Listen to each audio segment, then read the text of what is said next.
निगवे दुमाला येथील विठ्ठल मंदिर चौकात जिल्हा परिषद आणि पंचायत समितीच्या अनुषंगानं आमदार चंद्रदीप नरके यांच्या जाहीर सभेचं आयोजन करण्यात आलं होतं।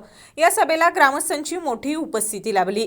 माजी जिल्हा परिषद सदस्य चंद्रकांत पाटील, सरपंच दयाळी चौगुले, माजी आणि विद्यमान लोकप्रतिनिधी तसेच विविध सामाजिक संघटनांचे पदाधिकारी उपस्थित होते।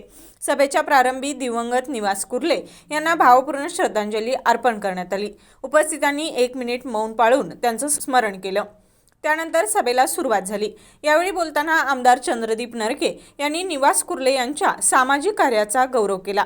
त्यांच्या कार्यातून प्रेरणा घेऊन पुढील काळात गावाच्या विकासाची जबाबदारी अधिक जोमाने पार पाडली जाईल असं त्यांनी सांगितलं। तसेच विश्वनाथ पवार यांना उमेदवारी देण्यासाठी अनेक ज्येष्ठांनी सामंजस्याने आपली भूमिका मागे घेतल्याचं त्यांनी स्पष्ट केलं।